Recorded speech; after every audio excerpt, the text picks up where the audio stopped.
姿态成功把张老师又说的崩溃了。而且我今天很意外，我觉得我们认为的是他很淳朴，然后很松弛，但其实他很清醒。所以我想到4个字，我都不知道是不是会太重。我觉得大智若愚，我觉得他是可以走很远的人。而他真的是一直之前就是托举，他明白托举其实在成就自己，因为这是一个团队合作的一个。但是他该出手的时候，他没有退缩啊！你看他最后，他都说出了85%，这么精确85%，对他的欣赏又多了一些。好，我们可以来下一个。Hello， 韵玲，老师们好。今天做成熟美丽的打扮，今天是成长之后的我，感觉这一身要做东方卫视跨年晚会了。那你自己总结一下啊，在5个人里，你觉得你的核心竞争力是什么？我觉得可能我不是每个课题都是做的最好的那一个，但我觉得我的竞争力就是我能把每个课题都完成，每个课题都比较平均的正常的一个发挥，我觉得可能就是稳吧。但是如果一直稳的话，很难在众多的未来的同行当中脱颖而出，可能永远都是那个平均数。想到了用你一下。是，所以这也是我在未来需要一直去探索的一个点。还有一个点就是找准自己的风格，然后沿着这条路往后走。其实实话说，现在我还没有完全知道我的风格到底是什么样的，然后我应该在未来。往哪个方向去具体的去深耕？但是我觉得没有关系，不用着急，就我可以在实践当中慢慢的去摸索。你工作已经有1年的时间了，对，也尝试过各种各样的节目，这回到8个课题也都做了尝试，还没有一个相对比较清晰的方向吗？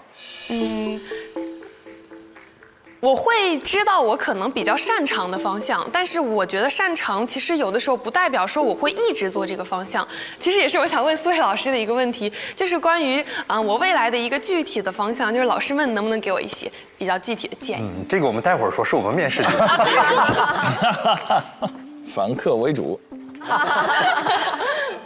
这是我来之前就特别想问的一个问题，有点着急，那一会儿再说。8个课题里边，你觉得你做的自我感觉最好的是哪一个？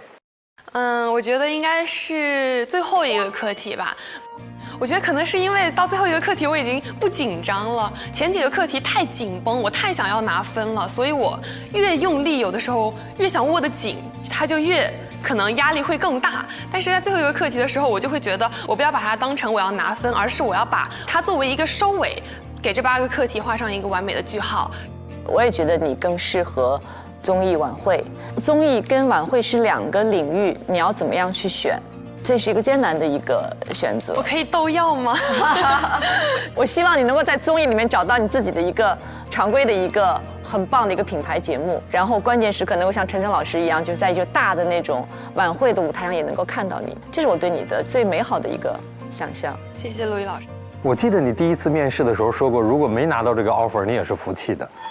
但是现在其他同学的实力看过了，然后如果还是拿不到 offer， 你现在服气吗？我服啊，因为我不是第1名，我不拿到也是正常的。就是如果说真的是从分数的角度来说，而且其实像雨佳庞铮，我是确实是看得到他们特别优秀的一个闪光点的。就比如说铮姐，真的我跟她一个宿舍，每天晚上我可能已经困得不行了，我要赶紧睡了，她就是还会在那儿加班。那我觉得如果说像我没有拿到 offer 给了他或者雨佳中的任何一个人，我都会觉得是应该的，因为他们确实付出了很多很多的努力。那有什么不服的呢？有时候接受自己不是最优秀的，其实也是一种成长嘛。这姑娘未来的机会不会少的。她跟子泰是2种不同的松弛，她其实灵魂深处也很松弛，她有一种淡然。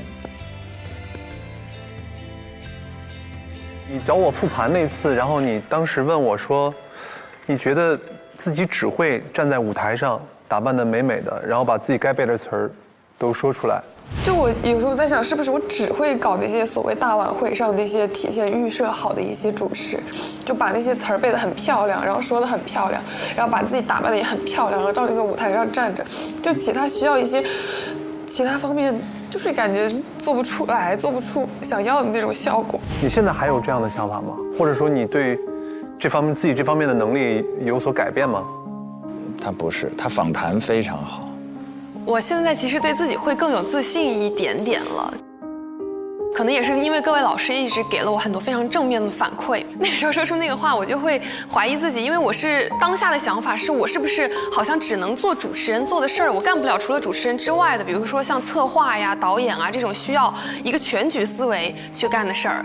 但是我到今天，我依旧要承认我在这方面还是有点薄弱和欠缺的。但是我对于我自己未来这方面的一个更加的完善，我会有了更多的自信。而且。那句话，我现在要收回。我不是只能在舞台上漂漂亮亮的，我还可以在舞台上干得很好。多好，星星。那你觉得除了你之外啊，其他4个人，你觉得谁能拿到 offer？ 哦，感觉有个坑这个问题。没有坑，没有坑，没有坑，每个人都有这个问题。我觉得，庞征吧。Hello， 老师们好。这里会很冷啊。对啊，没事儿，我的心火热。请坐。啊，哇！重新看到你坐在这个位置上，说恍如隔世有点夸张了，但确实跟我们第一次见到你的时候，发生了翻天覆地的变化。经过这30天的实习，发生在你身上这翻天覆地的变化都包括了什么内容？我觉得现在对于我来说，我不需要再装得非常自信了，因为我真的非常的自信。太好了！一开始我觉得自己是一个非常平凡的人，我觉得我只是众多的想要成为主持人，在学习播音主持这个专业，一个非常普通的学生。然后我本人的性格呢是比较习惯于在任何事情发生之前，我先做最坏的打算，我先做最不好的预期，这样我就不会失望，也没有任何事情可以伤害到我。所以在当时来这个节目之前，我就在想，我如果只是过来体验，或者我可能被人不喜欢，或者我每一次都拿最后1名，我可以接受吗？我觉得我可以，我就来了。在我的心里，我觉得这一次机会，在我来之前，我觉得它就是一次可以改变我的人生，可以让我在循规蹈矩的生活里面有一次离经叛道的机会。当这个机会来到我手上的时候，我就一定要抓住它。所以我就来了。然后在这1个月的课题的进行过程当中，我确实没有想到，就是前面的几个课题，可能发挥的还不错，可能老师们觉得我表现的还行，所以我前面的3个课题，其实我都拿到了非常好的积分。我觉得这是对我来说非常非常非常重要的又一次正反馈。所以我相当于是在做课题的过程当中，慢慢的觉得，好像这个课题我能做，好像那个课题我也还行。然后在这个过程当中，慢慢的就建立了自信。当然也不是每个课题都做得很好，也有很多的不足和缺点。你知道我对你最大的感受，就从第1天面试到今天你的变化。第1天我记得你的头发是梳一个像发髻一样，是吧？是。对。在我们眼里，你就是小孩嘛。但我当时觉得这是一个小孩，在一个成人世界里面，我可能已经很久了，从18岁开始就要演一个超出我年龄的那个成熟的、有节感的一个女人。但你看这1个月下，你会发现，其实年纪不重要的。当我的专业性被肯定之后，其他的一切都不重要。你现在就已经恢复到你真正的属于这个年纪该有的状态。谢谢你。是小孩也好，是姐也好，其实都不重要。就这个变化，我觉得至关重要。那意味着你真正让你的专业说话的那一刻。我们4个人特别特别高兴，就看到你这个改变，真的。你第一次来面试的时候说，因为做直播带货主播太久了，3年，对吧？然后让你对主持人这个职业或者主播台已经产生了距离感，甚至你觉得有点背弃自己的专业了。做带货主播和做新闻主持人其实是完全截然相反的2个赛道。我好像背叛了自己的梦想，然后好像走上了一条不是很正确的道路。而且这30天8个课题里面，你从来没有选择去做主播的挑战。你现在还有这种心理障碍吗？没有了。一点都没有了。没有了，完全没有了。我觉得可能一个人在没有真正在做一件事情之前，他就是会给自己去做很多的假设，然后我不行，我不能，我是不是可能做不到？但是做就完了。就是你不要在没有做一件事情之前，你先给自己设下了一道障碍，你先去做，做到被人阻止为止。能不能给我们讲一下你这整个实习过程当中最大的收获以及最大的遗憾？最大的收获，我觉得我好像收获了一个新的旁征。就这1个月对我来说像一场变形记。我整个人从内而外的，就是老师们也肉眼可见的，我确实更自信了。而且这个自信，我觉得它不是装的，它也不是1天2天的，是确确实实通过这1个月的时间，我没有想到会推翻我之前很多一些很浅薄的认知，然后包括我内心一些很脆弱的防线。然后我现在确实就是觉得我能行，我可以，好像我挺适合当主持人。我觉得这是我最大的收获。太适合了。遗憾的话，我觉得我这8个课题里面，其实我自己遗憾最大的是跟张春老师的深度访谈。这个课题它不是我一个人的课题，它是一个双人的合作。所以我觉得，在我去做这件事情的时候，我是不能够只看到自己，或者只考虑到自己，我还是要更多的去考虑到我的搭档。我觉得我是肩负着我们2个人共同的使命，我们要一起去完成这件事情。但是，最后其实并没有拿到一个很好的结果，没拿分儿。对，所以遗憾，他会特别遗憾啊。这是我最遗憾的事情。在今天进入到最终面试的这5个人当中，除了你之外，你认为还有谁有可能会拿到 offer？ 哇，这个提问，我觉得除了我之外，雨佳和韵玲都有很大的可能拿到 offer。雨佳是我从第2个课题开始，我们当时4个人合作，那一次下来，我就觉得他是一个超能力者，他有非常大的能量，以及他有非常清楚的逻辑思维。我觉得我找到了8个实习生里面我最有默契的人。他们俩真是他们俩真好吧？真好。我觉得他是一个无论是在做自己的事情，还是在做别人的事情的时候，都会花120分的心思去认真对待的人。我觉得雨佳值得这个 offer。韵玲是我在这个节目里面交到最好的一个朋友，他在他自己热爱且擅长的领域，他做得非常的游刃有余。他在舞台上那种闪闪发光的样子，我觉得就是现在社会所需要的主持人的样子。那我挑个事儿啊，那你觉得为什么子泰就拿不到呢？诗文就拿不到呢？如果我把每个人都说一遍，这个问题是不是好像就没有意义了？回答的漂亮，聪明。你这个问题加分，好，我不问了啊，我不问了。谢谢臧老师，很真诚。对，离开这把椅子，你们的实习生活就真的正式结束了。你还有什么话想对我们4位代教老师说的？哎呀，我是觉得真的可能在我之后的人生里头，我也非常难再碰到真正还愿意把我们当学生，像鲁豫老师一样把我们当小孩儿。我觉得这是非常非常难得的一段时间。鲁豫老师有一句话，对我自己的影响非常深：直播限制了你，旁征你还有无限可能。我觉得这句话我会铭记一辈子。臧轩老师确实是让我对新闻主播这个整个的岗位和职业，以及在这个岗位上奋斗的人，有了更加鲜活色彩的认识。可能我们惯性思维觉得新闻主播他就是非常正经，一定要严肃的，但其实除此之外也是有血有肉的，也是非常鲜活灵动的。然后陈晨老师对于学生的关爱已经远超过了可能这个节目需要你去做到的一些事情。你不仅仅是言传身教，或者传授经验，或者说教我们去做一个课题，你是真的在生活上给了我很多的关爱，这个是我来这个节目没有想到的一件事情。谢谢老师，谢谢老师。然后白老师，你笑什么？我也不知道，尴尬的笑。每个人都被点一下名。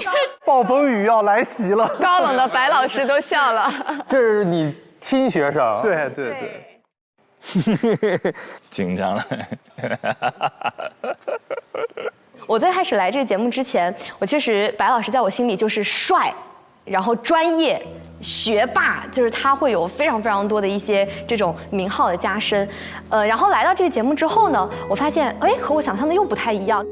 从一个相对来说更加轻松活泼的形象，然后转向了一个比较严肃正经的形象，是因为在我们的课题结束之后呢，白老师他不会给你太多的铺垫，或者说太多的一些前期的鼓励，但是他给到的每一条的建议和他复盘的信息，就是他是真的在复盘，他是在认认真真的复盘你到底有什么问题。所以我觉得我来到这个节目，其实我就是想要成长，我就是想要学习，我就是想要发现自己身上的不足的。然后白老师总是能够在恰当的时候，在我觉得哦，好像这个题我还行，哎，拿第1名了，然后他给我拽回来，让我觉得哦，其实你还是有问题，你还是有一些需要去提升的地方的，就是平衡的特别好。所以也谢谢白老师。其实我想跟你说的是，我内心对你一直抱有一种亏欠，因为你作为我的亲学生，我实际上只从下一站和新闻方这2次课题对你有简短的一些所谓的复盘吧。因为我确实没有经验，我不是你的第1个老师，但你是我的第1个学生，所以我也有些茫然不知所措，该怎么去带一个实习生。有很多地方没有照顾到你，不希望陈真老师会那么细致入微的观察到你情绪上的变化，你衣着上的打扮。对，我还听说你偷偷的哭了，我自己也没有察觉到。我觉得在你最需要搀扶的时候，我也没有能够给你带来一些温暖和支持，这是我做的非常不到位的地方。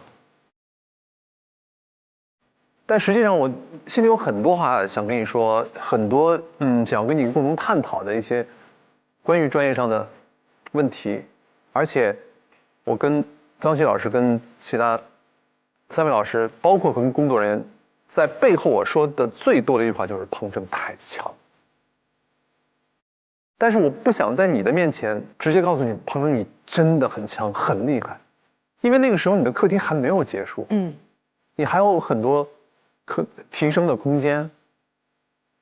但现在结束了，我现在可以正大光明、明目张胆的跟你说，彭真你真的很强，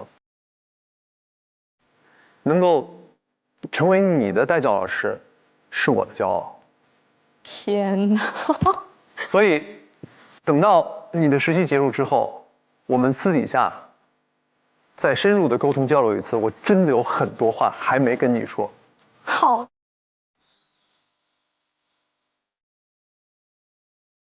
我觉得其实庞真真的是最不需要操心的一个人。你会担心他什么？我在他这个年纪的时候，对人生完全是一无所知，一脸茫然。他可知道了，进退自如。反正我觉得所有的实习生里面，他可能是这30天当中收获最大的一个人，改变特别大，真的。对，肉眼可见的改变，绝对的，绝对的，真的是肉眼可见。好，我们可以来下一个。雨佳，最后一位啦。老师们好，老师们好，老师们好，请坐。气场全开。哇，你是我们最后一位中级面试的学生了。感觉怎么样啊？和第一次的感觉很不一样。虽然同事都有点紧张吧，但是这一次更多的是很期待见到4位老师，真的。这个整个实习最大的收获是什么？我觉得收获有太多了，但如果说最大的收获，就是对结果不那么看重。就是对第一的祛魅。我会觉得，之前我第一次面试吧，我把自己捆绑得像一个很漂亮的花瓶。在当时，我有很漂亮的简历，有很漂亮的过往，我想向老师们展示我最好的一面。我当时好像是一个没有办法被打碎的花瓶，但是到现在，我觉得打碎一点，那又能如何呢？可能一个残缺的花瓶才值得被收藏啊。这次最大的收获就是我打碎了一点自己的碎片，然后我把那些瓷片收集起来，放到自己的行囊里，然后捧着这个可能看似有一点破碎的花瓶继续出发。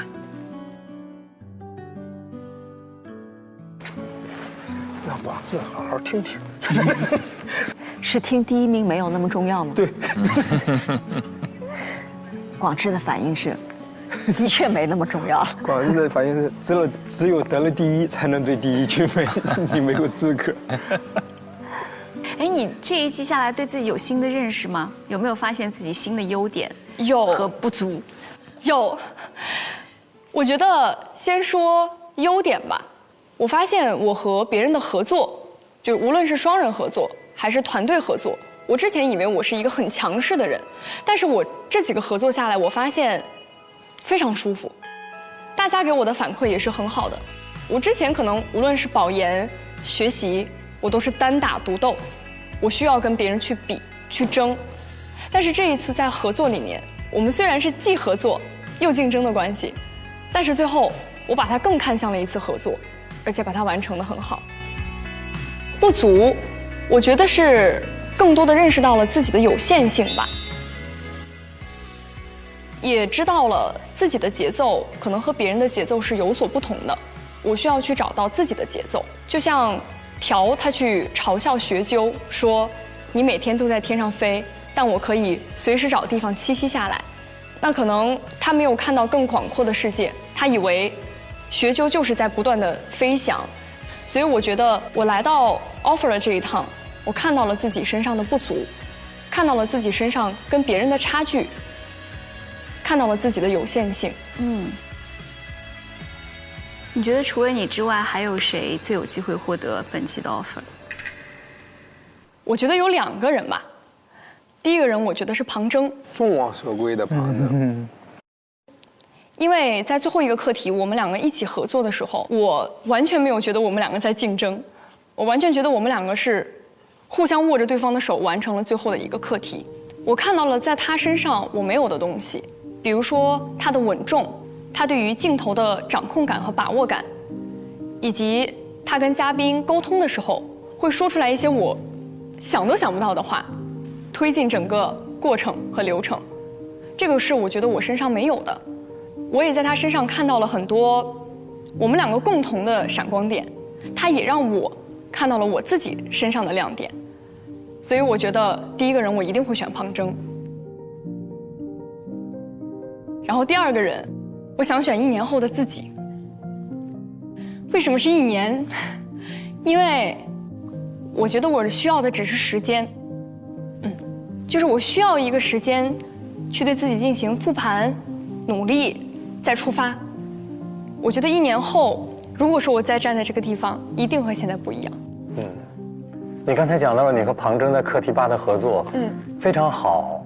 课题8我全程见证了你们整个过程，看到了你们所体现出来的这种团队精神，特别是初期，某种程度上是你一个人扛下了你和庞征之间的工作，这是一个做电视或者做传媒该有的一种精神和样态。我为你感到很自豪、很骄傲。这种团队精神是难能可贵的，特别是在这种竞争的关系下，依然能够保持这种合作和团队，非常不容易。谢谢老师。所以说，我很看好你，继续努力，加油！你有你自己的实力，你也有对于整个团队的责任、付出、担当，会有一个很好的前景的。谢谢老师。我觉得电视人或者做主持人不被看到是常态，寻求合作也是常态。主持人永远不是一个人的单打独斗。我觉得你真的长大了，刚来的时候的学生气还有，但是你自己越来越知道自己的站位，知道自己的长处和短处，特别好。好了，那你看你是我们最后一位实习生来面试的，然后你离开之后，我们本季的实习就正式结束了。你有什么话要对我们大家老师说的吗？有，那我先说张希老师吧。我知道您是中传的那一刻，我就觉得这是我学校的老师，但是相处下来，我觉得您更像一位师哥。我们有时候可能会不相信我们自己，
晨晨姐，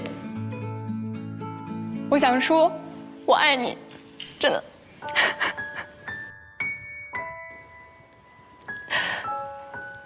我觉得，我刚开始我们一起吃饭的那次，我说我觉得您像我的妈妈，在一直关心我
我出了这个门就断掉。谢谢各位老师。刚才你也说了，你第一次来面试的时候，你就说你就是来拿这个 offer 的。如果现在回到1个月前，还会说这句话吗？我觉得会，一定会，因为我觉得这就是李雨佳的性格。他一定还会说出那句“我是来拿 offer 的，我就是来拿 offer 的”，但是可能会身上少一些锐气，少一些尖锐的、很刺人的东西，而是很平静地说出“我是来这里拿 offer 的”。最后再做一个精炼的自我介绍，来结束你的实习。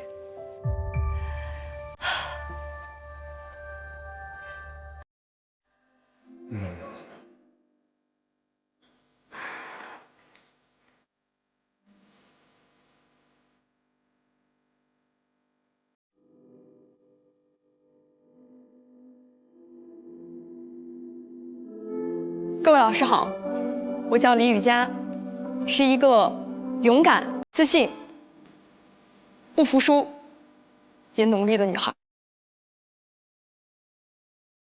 大家好，我是张诗文，我会永远带着听，带着看，上路，在路上听到来自时代的、来自所有人的各种声音，并且把它讲出来，给大家听，让大家知晓听闻。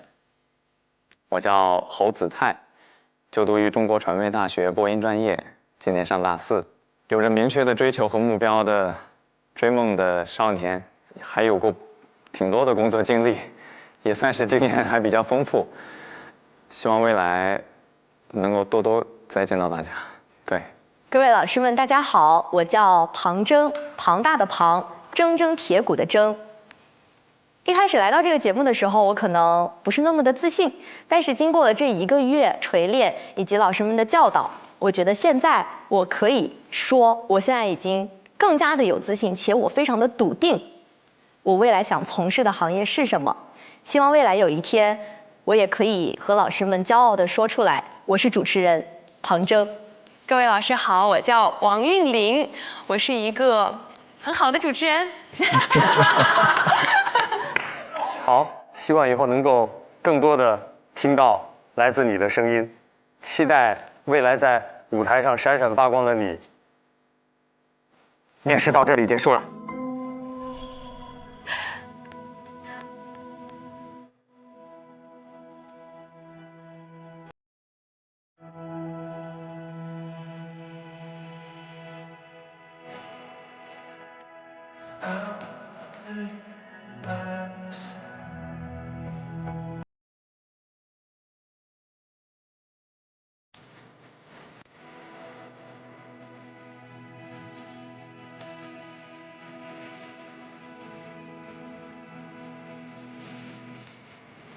老师们再见。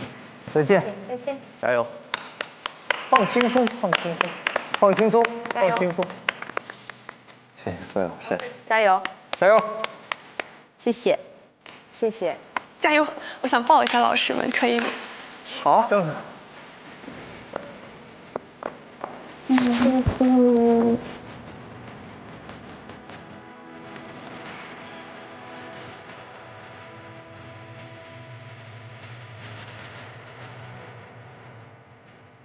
加油！拜拜。再见，拜拜，拜拜。拜拜，加油！在我走出这扇门之后，可能关掉了摄像机，我还能跟各位老师打电话吗？当然可以啊。那我们拉钩。没问题。又不会换号，还会骗你不成？谢谢各位，加油！想跟各位老师拥抱。谢谢老师。谢谢老师。谢谢师哥。加油！加油！白老师。这个3个课题之间没跟你说的话，回头补上。好。谢谢。